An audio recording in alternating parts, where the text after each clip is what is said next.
Vincenzo, are you ready for rapid fire?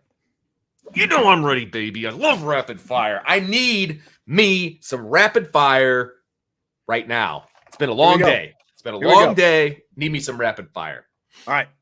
Fill in the blank. Antonio Carter, of course, committed to Notre Dame on his visit to campus over the weekend, despite the fact that he was still scheduled to visit LSU. Yes, he was. LSU even had to cancel a car service. They had a car ready to pick up Antonio Carter, take him to the airport, and fly him down to Baton Rouge. All that, Vince, is crazy. Good on Notre Dame. I mean, he was planning, like I said, he was planning on doing all these other things. It's also good on Notre Dame, by the way. And I don't think I'm giving anything away at this point because I did read it on the message board. Notre Dame told the car service to go away, which I thought was awesome. They didn't tell the car service. Apparently they called LSU and told LSU to tell the car service. Even better. Away. Even stinking better. It's like, awesome. I'm thinking of Brian Kelly on his BlackBerry down there in Baton Rouge. He's still got one. Getting the email on his BlackBerry. That is awesome. I love it. Well played by Notre Dame. Any chance you can get at this point to still throw some shade on Brian Kelly and snatch something away from Brian Kelly that Brian Kelly wanted. I mean, that's a good day, right? It's like great day. All that happened over the course of one weekend. You address a need. You get to, throw some shade on LSU and old BK down there. I just think it is absolutely fabulous. And the cherry on top of the whole thing is this guy, Antonio Carter, as you said, he picked Notre Dame because he wants to win a championship. Yes. And he didn't even go to LSU. Oh. He stayed here at Notre Dame because he wants to win a national championship. And LSU was out of that picture, according to Antonio. And they're the ones picking, they're being picked number 2 in the country, just craziness, top 3, that kind of thing. And he's like, no, you know what? Right here. And you can tell that academics is important to him. I mean, yes, he wants to win a national championship. He said that. Those are his words, and that's what Notre Dame sold him on. Like, this is our goal. This is our mission.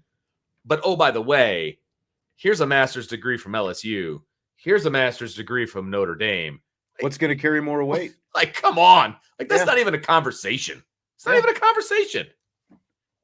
That's exactly right.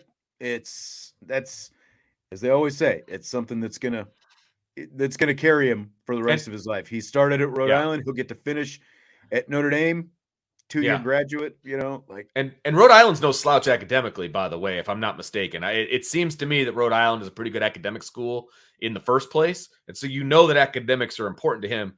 And he proved that not only from the fact that he's going to Notre Dame, of course, but then he wants to win a national championship. So it sounded like Notre Dame just absolutely hit all the right buttons with this kid, both on the field and off the field. And he couldn't say no. He couldn't even leave campus. Like everybody else away, we're putting up the caution tape around the campus. We're not letting him leave. You guys, no enter. Get away. I love it. Yeah. Beautiful. So one of our subscribers recently posed this question on the Champions Lounge. What benefit has the ACC deal had for Notre Dame football? He said the Irish play a bunch of bottom-tier ACC football programs other than Clemson. So Vince, what do you say to that? What's the benefit that this deal has had for football specifically? Not the other sports, Notre Dame football specifically. Well, and that's, immediately when I saw this on the Champions Lounge, a couple of weeks ago or whatever it was, my first instinct was like, look, Notre Dame is going to have to, it was a concession that they had to make in order to bring the rest of the sports into the ACC, which obviously benefits every other sport on campus besides Notre Dame. So this is the proverbial cross that Notre Dame needs to bear in order to have the rest of their sports, be a part of the ACC. And here are a couple of things. Number one, it helps with scheduling. It just does. Because most of the time these ACC games are during the middle of the year when it's very difficult to play other schools because they're all in the midst of their conference schedule. So, I mean, it helps with scheduling no matter how you slice it, okay? You get automatic scheduling done for you. You've got 5 games, I believe is 5, already done. 5, sometimes 6. Okay. Yeah, so, 5 I mean, typically. basically half your schedule is already taken care of. And believe me, that's nothing to, slough at. You're an independent. Just ask BYU. Okay. It's very difficult to schedule as an independent. It just is, right? You end up going to places you don't want to go to and doing things you don't want to do just to fill your schedule. Number 2, COVID. If they didn't have a relationship with the ACC, right, Notre Dame would not have been playing a season of football in 2020. College football might not have been played, period. Well, if Notre Dame and the ACC didn't have that arrangement. Just because remember, Big Ten, Pac-12, they had already canceled their seasons at that point. And then Notre Dame jumped in with the ACC, and everybody decided they were going to play. All the dominoes fell into place after that. Remember, like ESPN, they were thanking Notre Dame for helping save college football. And they were right. And they were right. And again, I know in light of recent events, nobody wants to say this out loud, but kudos to Jack Swarbrick because he's the one that made that happen. So that's another check in the positive box for Big Daddy Jack. But go ahead. I mean, that's one of the fallbacks of this whole deal. Like you can say that you don't like the teams they play and all that. One, it was like it was essential for that 2020 season, but that's part of, part of the rationale with this was if Notre Dame came to a spot where they needed to join a conference. Now things have obviously changed since then, but that was the landing spot for Notre Dame. It gave them a fallback if they had to have a conference to go into. Right. Yep. Again, the landscape has completely changed since then. Everything else going around with all the money and the bad ACC deal. And I guess they're doing their ACC meetings out there early this week. Okay. I think it's in North Carolina or something like that. And there's like seven ACC schools that are trying to figure out a way to get out of that grant of rights deal, that TV contract. I'm sure there are. For another 13 years. I'm sure there are. Yeah, I mean, you get ACC football money out of this, so that's something. It's another source of revenue, and that's important. Like they get a piece of that ACC contract because of the fact that they're playing these games. They do get a handful of high profile games out of this as well. Sure. They obviously play Clemson, like this will be the 3rd time in the last 4 years this year that they played Clemson in the regular season. And they obviously played them in the ACC championship game in that year in 2020 as well, and like bigger picture year in and year out, the 5 games that Notre Dame plays against the ACC give them 5 Power 5 opponents that are generally, they're not too tough. Like they're good, but they're not so good that you're going to throw yourself out of championship contention. You're going to have Power 5 teams on the schedule, and odds are every year they might not be top 10, but they're at least going to be top 25. So when Notre Dame's strength of schedule is analyzed at the end of the season, they tend to have a top 10 schedule every year. And the ACC is part of that. Even though they're not all, necessarily elite, Notre Dame still has one of the best strength of schedules in the country. So it might not appear that it does them a lot of good, but it actually, it keeps them competitive in terms of college football playoff year in and year out. And again, they do have some high profile game, like the Clemson games, Florida State, obviously, even Miami in 2017, like Miami ended up beating them, unfortunately, and Miami's not on the schedule that regularly, but it's like the schedule is tough, but not too tough, and the affiliation lets them fill in the rest of their schedule, like with the USCs and Stanfords and Navies, and then you plug it in with Wisconsin and Ohio State and whoever else you want to plug in there. And so it's just, I think you kind of said it. It is good guaranteed scheduling every year, even though maybe it doesn't, on its face seem like it is. So there's actually, I think, a lot of good things that come out of it. And their scheduling has been just fine. I mean, they're right in the midst of this ACC deal, right? Does anybody think their schedule this year isn't a top 10 schedule? across the board. Are you kidding me? Right. Ohio State, Clemson, USC, like that's a pretty good schedule, right? And one of those is an ACC opponent that was already on your schedule, and then they went out and got the other two. So the schedule's fine.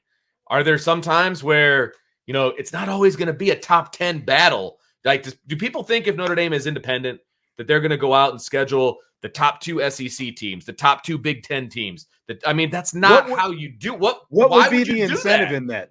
That's right. Because again, this helps Notre Dame's path to the college football playoff. 100%. And again, like with these 5 teams from the ACC, they're also going to play some out-of-conference teams, obviously, as well as teams within their own conference. And then Notre Dame is going to have USC and Stanford, plus another higher-end, Power 5 team every year. And it actually gives Notre Dame a balanced resume at the end of the season, that like when teams are comparing resume, or, when the committee is comparing resumes and things like that, it actually works in Notre Dame's favor, because obviously you play an opponent, that opponent plays other opponents. Sure. And so that gives them sort of a cross-checking for you when they're looking at your resume. It's again, I know it's not always the sexiest thing, but you're absolutely right. Like, they're not going to go out and play a Michigan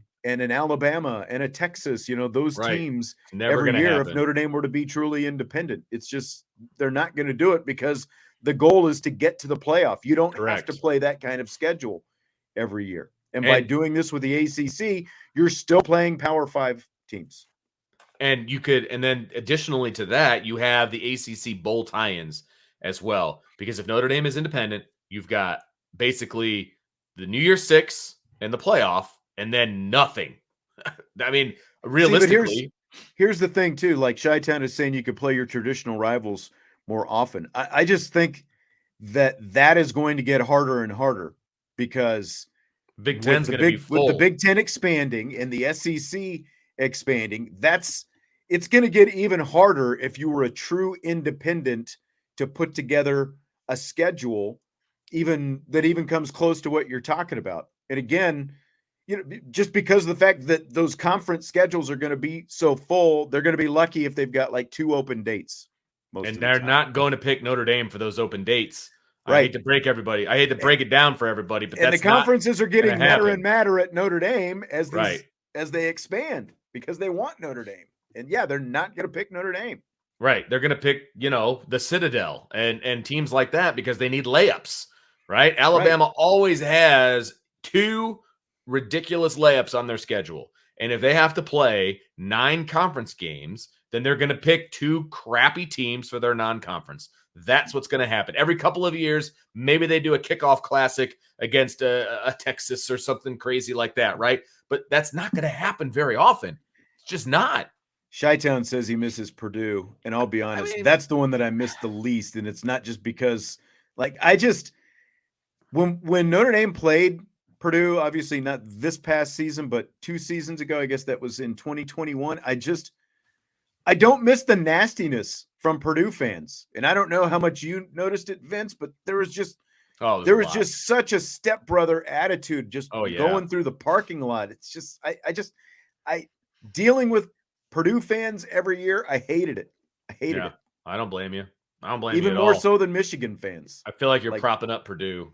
I mean, I don't know. The Purdue rivalry used their to be stupid better. Big drum and all that. Oh, that was ridiculous. They were so butthurt about that damn drum.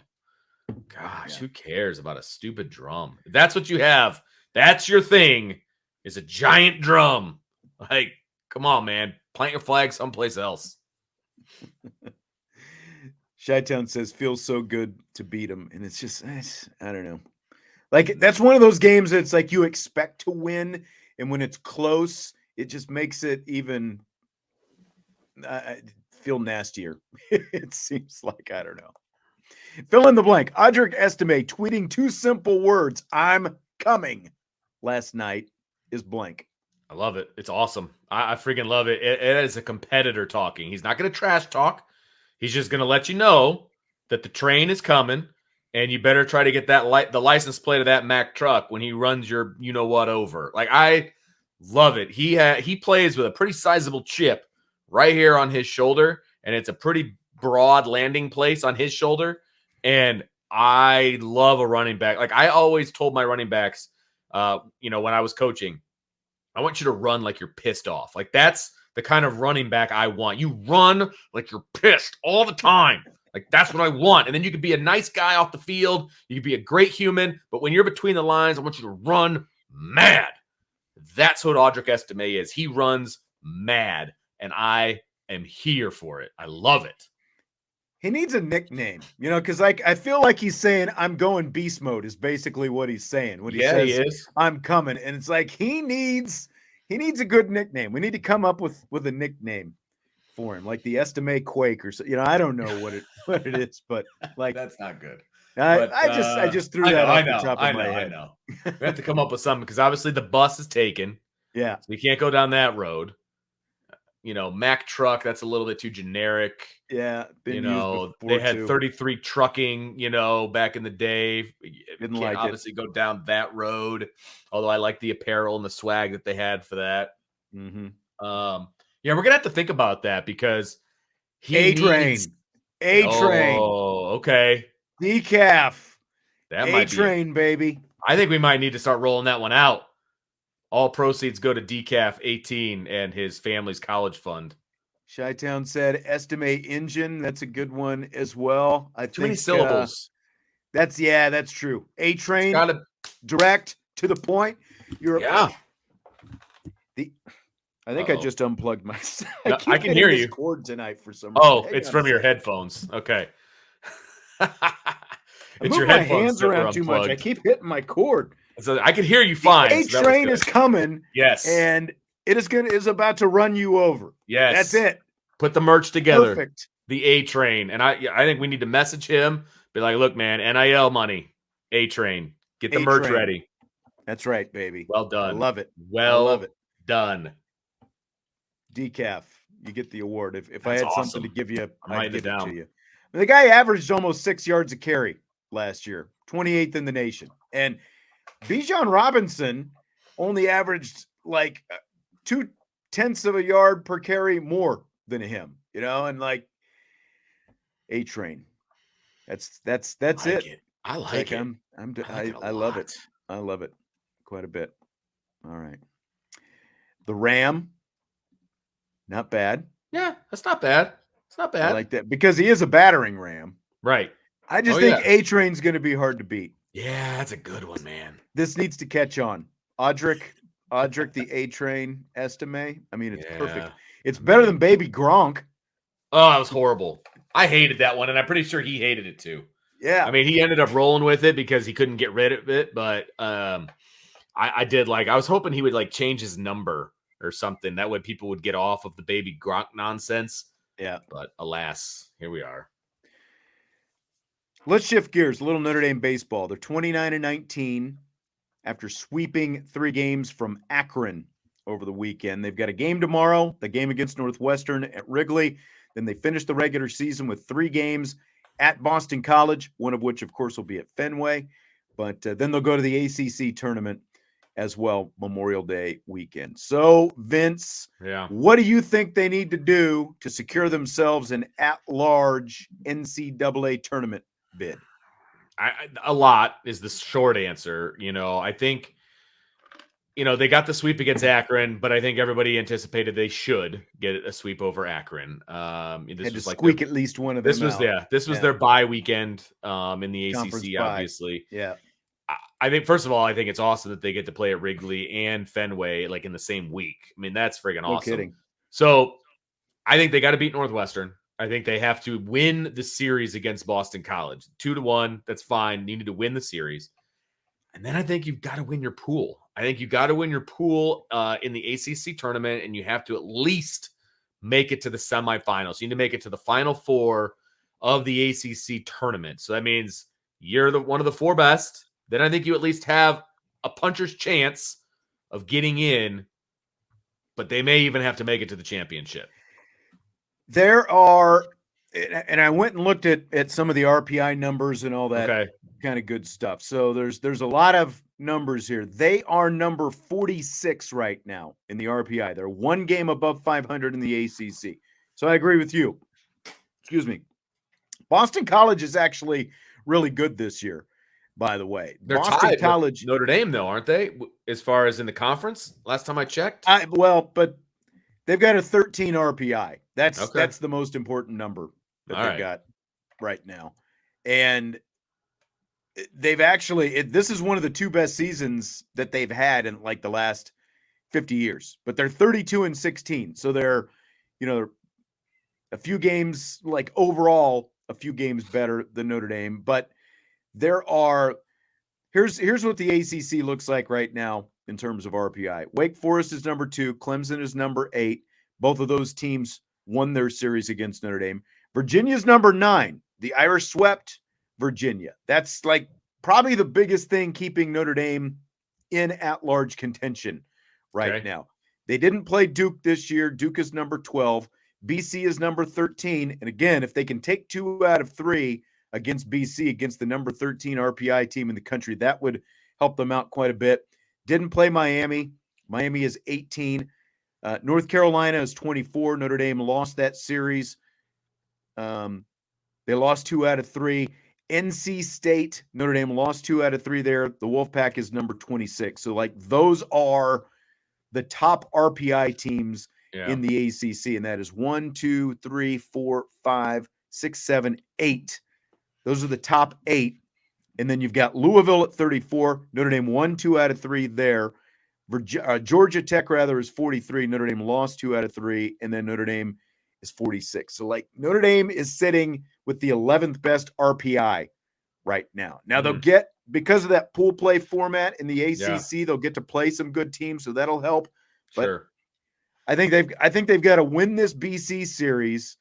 And then, like you said, like, they need to win at least a game or two in the ACC tournament. They might even have to, like you said, win their pool, just because there are going to be 34 at-large bids. And when you look at where, like, the SEC is probably going to get like at least 10 teams. Some of these other conferences, like the Big Ten and the Pac-12, they're going to get multiple bids. How many is that going to leave the ACC? And when you're sitting there as Notre Dame and they don't have a really good record, like against the top 25, like top 50 type teams, they were 6-6 against the top 25. Again, opportunity against Boston College. They're 5-6 teams 51 through 100. They feasted on teams 101 through 200, but Lipscomb is 93 in the RPI. That's where Notre Dame started the season, if you remember. And they lost 2 out of 3 games there. They've lost a couple of times to Michigan State, which is 73 in the RPI. So they didn't do themselves some favors with some of the teams they lost to. They really need to beat BC this weekend. That would boost them quite a bit, and then win a couple games, I think, at the ACC tournament. I think, like, they're projected being in right now, but they're a 3 seed.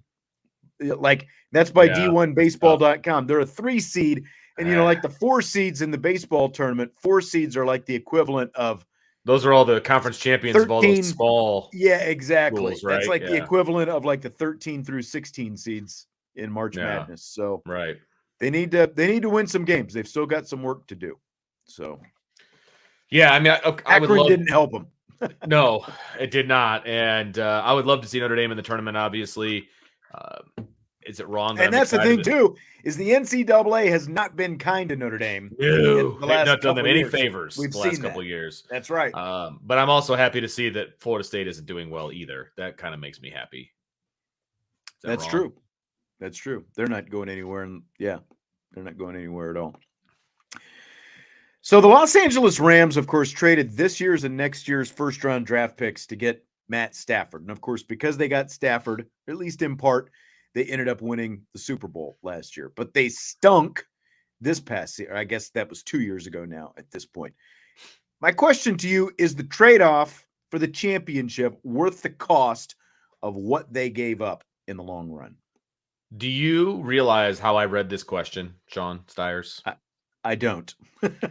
I read this question basically as a Cubs fan, where they won. After I wrote this, I thought maybe Vince will relate this to the Cubs. I do 100%. Like, was it worth? Was all the torment that I've gone through over the past couple of years worth the 2016 World Series? Yup, absolutely, no question.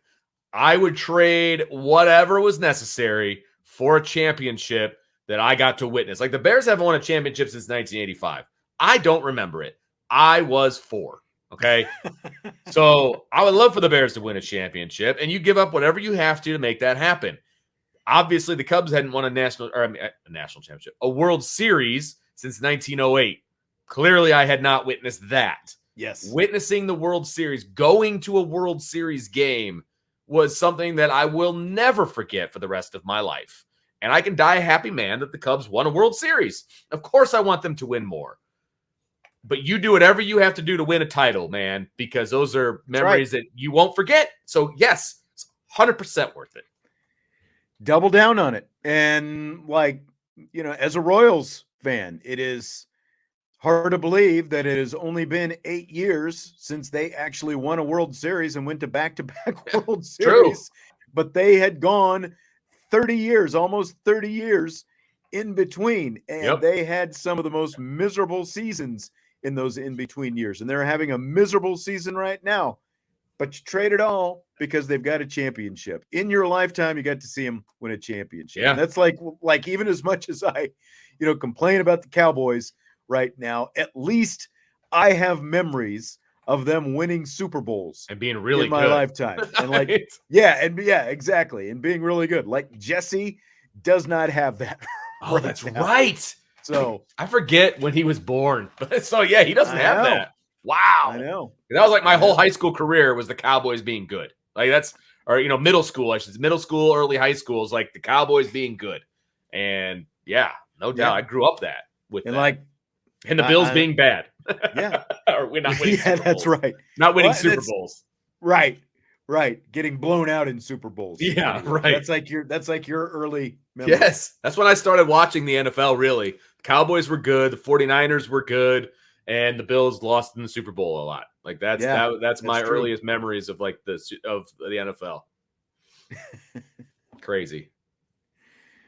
I know. Yeah. So to me, it is absolutely worth the trade-off. I would trade it 8 days a week.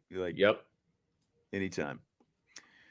Fill in the blank. It's blank that Bears quarterback Justin Fields had the 9th best selling jersey among NFL players this past season. Surprising. That is surprising to me. I realize Chicago is a big city and there are a lot of Bears fans and all of that. So maybe that's part of it, right? That his jersey would be probably, the most well-known Bears jersey because the rest of the Bears aren't very good. So that would make a lot of sense. But it's still very surprising to me. I can think of many other NFL players that I would pick before him. But then again, he's fairly new. So a lot of those more popular players, maybe their jerseys, just, they're not going to keep selling necessarily, right? Because once you have one, why would you get another one? But it is surprising. I was surprised he's top 10. That kind of took me for a loop a little bit. I was completely shocked when I saw this because, like you said, even though the Bears are, market 3 in the country, Chicago, bad team. They ended up with the number 1 pick in the draft this past season. So, that's how bad they were. But Justin Fields still had the 9th best selling jersey. It's incredible to me. I don't get it. Like you would have thought that, like when you look at the list, the guys in front of him made a lot of sense. You had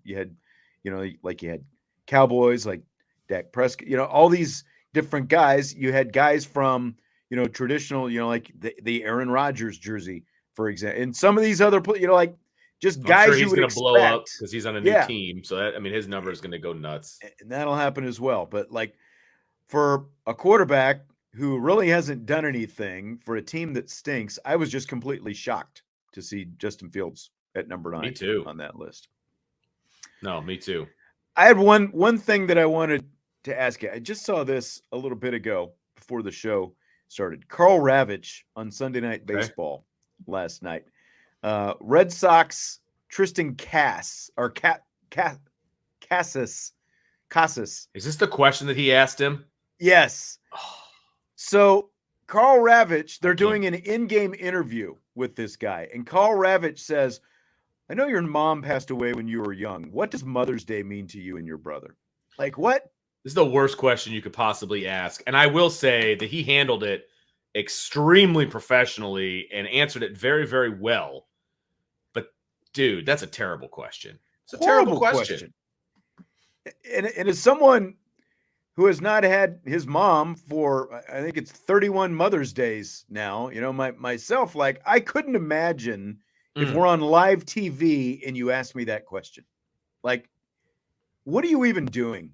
They're terrible. It's like so many of these in-game interviews have actually kind of added something to the broadcast, but to throw that, like, Terrible. It's just a horrible, like, the worst thing I think that you could ask someone, Right. who's lost a parent, to be doing that in the middle of a broadcast when you're, it's like you're keeping it light. And I just,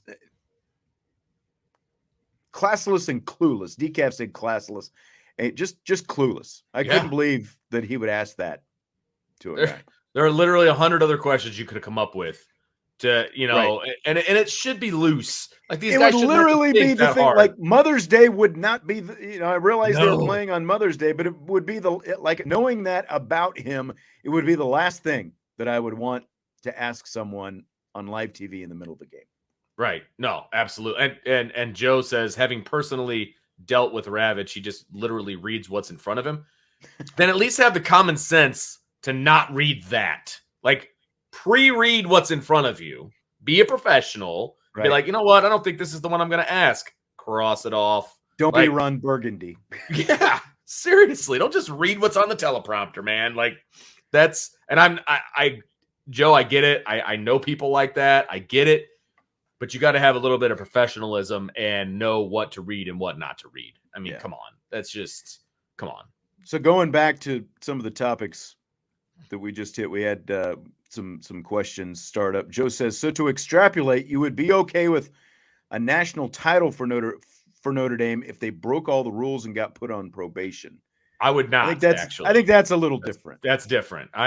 I'm saying, like, I guess the equivalent of Notre Dame would, like, if they went to the transfer portal, got a bunch of one-year guys who are like grad transfers or whatever, right? Yeah. But the right way, just got those guys for 1 year. Went all in. Yeah, like a team full of Sam Hartmans out there and won a championship. Right. And then they all left because they were out of eligibility or whatever, and then now they're going to stink for a decade. Like, that would be the equivalent for me. And yes, I would be okay with that because they did it the right way. I wouldn't be able to be like, oh no, we still won the championship, and people be like, yeah, but they cheated to do it. Like, no, that would not work for me in any way. It wouldn't.